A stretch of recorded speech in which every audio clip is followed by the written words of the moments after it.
So why don't we do a quick thing? You are going to be the seller. Let's say that when you sell this, you're going to go buy a bigger house. Sure, let's do it. You've been on the market for 70 days. Sure, let's do it. All right, so tell me that you're going to wait. Mike, I appreciate you calling me right now. I'm going to wait until next year for the market to get better. So why don't you just give me a call next year? We'll go from there. Sure, that's certainly an option. I guess for you, are you wanting to wait because you just want to enjoy the house you have now a little bit more? Is it that you honestly aren't sure if right now is honestly the best time to sell? Because believe it or not, it's different for everybody. Yeah, I don't think so. It's a good time to sell right now. We've been on the market for about 70 plus days, and our agent recommended that the market isn't good right now, and and we hold on to the property until next year, and then we just proceed like that. Okay, well, let me ask you, whether you do it in 3 years, next year, or you decided to do it now, I guess if you sell it, you get a good price and everything goes as planned. Do you have another house that you already have that you're going to move into, or are you going to end up purchasing something once it sells? We're going to be purchasing something. I mean, this is our,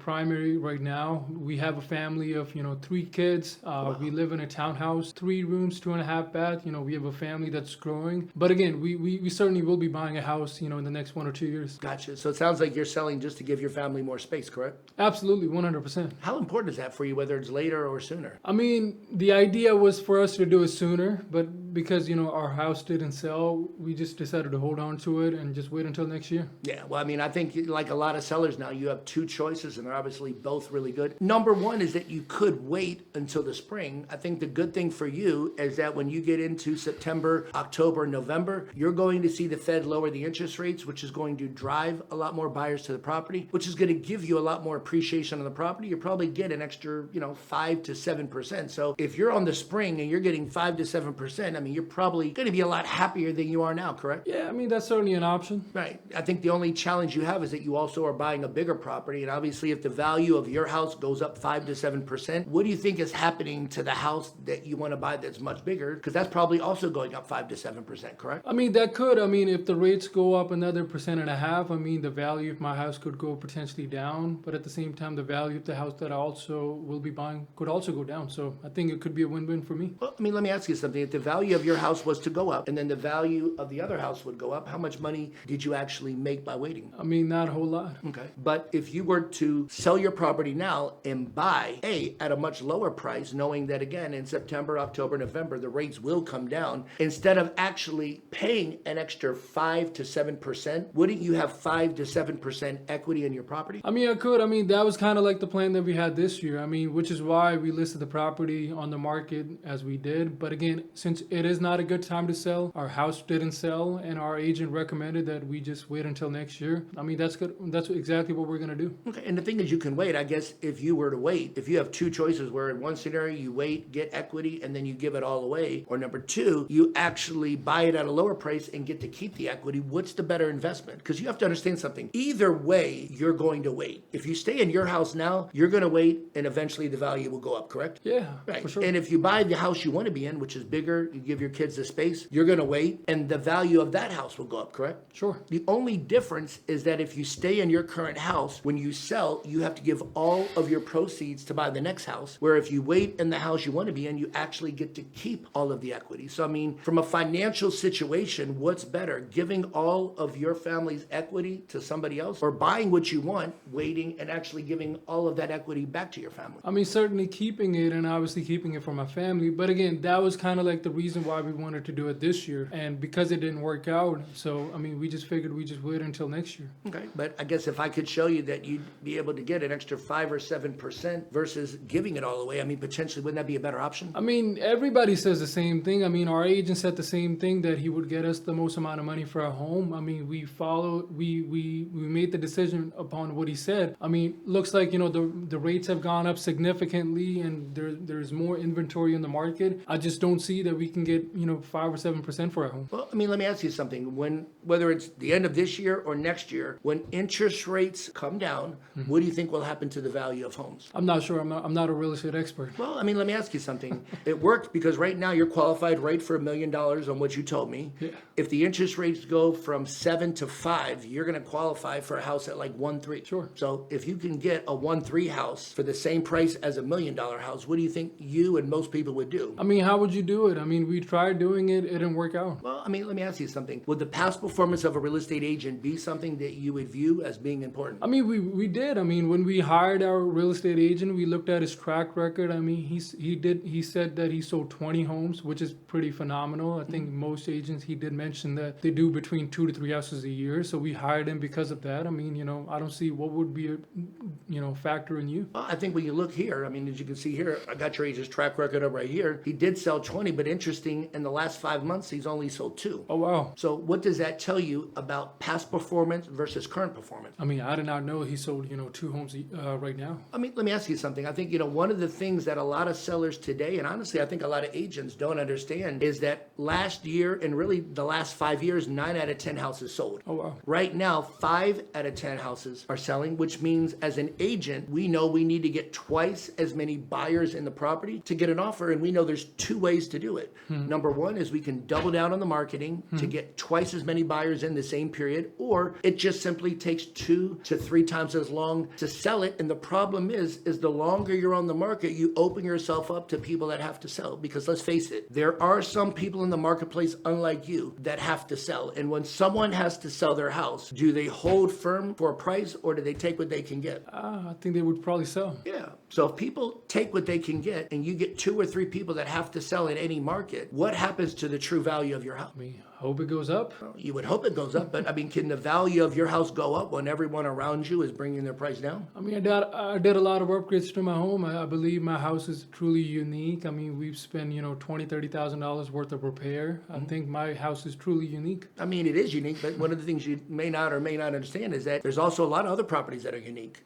I mean, you have to think, if you put $20,000 or $30,000 worth of updates and a house is $50,000 less, which one do you think most buyers would probably be drawn to? I would say probably the one that's cheaper. Yeah, because they can take $50,000 and they could put your $30,000 worth of updates, and then they could have $20,000 for themselves, or they could get a couple more goodies, correct? Yeah. You know what? I think I believe that, I certainly believe that you can get my home sold. I certainly believe that you certainly speak with confidence. You certainly know what you're talking about. But obviously, as the owner, I got to ask you, what are some of your fees that you do charge? Well, I mean, I think commission is obviously very subjective, determining on how much money you're going to be offering the co-op agent. Okay. I guess for you, are you looking to focus more on the commission, or are you focusing more on the value that the commission brings, which a lot of people don't understand? Yeah, I mean, if I'm going to be reducing, the value of my property, and, if I'm going to be taking a hit on the price, I mean, I certainly want you to not charge me as high as you charge. Well, I think, we have some choices, and obviously they're both good for you. I think number one is that we could split the commission equally like we've normally done. Or what a lot of people are doing, honestly, is they're taking some of the buying agent commission and they're reallocating it to marketing. Because again, if we need to get twice as many buyers in the property to sell, would you rather me double the marketing so that your house sells faster because we can get double the amount of people in? Or would you rather the property sit on the market 2 to 3 times as long? Because here's the thing, you either allocate more to commission, or at the end of the day, you're going to allocate it to 2 or 3 price reductions. And the average price reduction is 2 to 3%. Okay, so what's your commission then? Well, I mean, I would recommend that we do 2.5% to the buying agent, which is fair. And I think we put 3.5% into marketing, because again, that gives us enough money to spend to do twice as much marketing. Because here's the thing, if we don't do that and your property sits on the market like all the other houses, are you going to have to reduce your price? Yeah, but I had a Redfin agent that reached out to me, I believe, yesterday.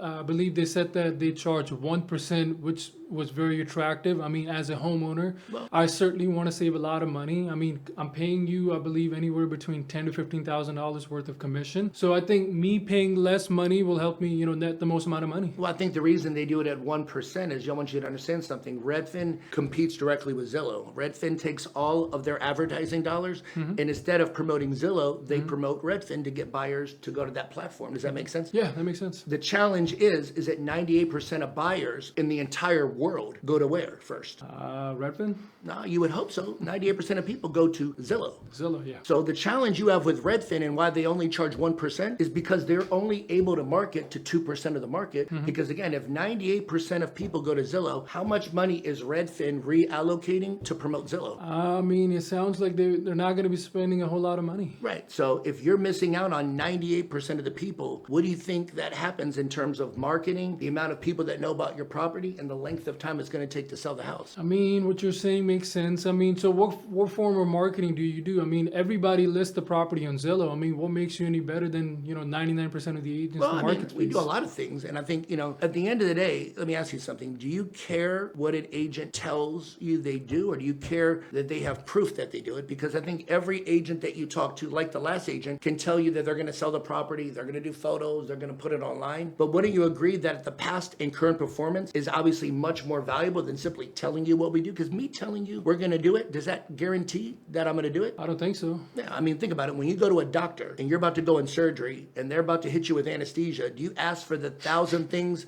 that are going to happen while you're asleep? Or do you just want to know that when you wake up, you're going to have a smile? No, I just want to have a smile. Right. And that's why people like you work with people like me, because they know when they sign a contract, they're going to wake up and there's going to be a big sold sign. So what I propose is let's go ahead and meet. Let me get started, because the truth is that you right now are in probably one of the best family neighborhoods, correct? Yeah, I mean, we have a lot of, we have a lot of families that have kids. I mean, we have good schools nearby, good community. I certainly believe that. Yeah, and so I want you to think about something. With school starting in the next couple weeks, do you think there's more people that want to identify a house or move in the next 3 or 4 weeks? Or do you think there's a lot more buyers that want to move in the next 3 or 4 months, well after school starts? I mean, I certainly believe that, if we're going to be, if my house is in a family or in a neighborhood, I believe that, these type of group of peoples are going to be moving in before the school start. Absolutely. So, I mean, if you were in May or June, I would tell you to kind of take your time and think about it. But the truth is we really don't have any time. So what I propose is let me come out this afternoon. I'm going to show you a totally different way to sell it. Obviously, a much more aggressive approach. And more importantly, I'm going to show you, instead of marketing to the 2% at 1%, I'm going to show you how we get the 98% of the buyers. And that's how you get more money. So would you like me to swing by at 5, or was 6 a little easier?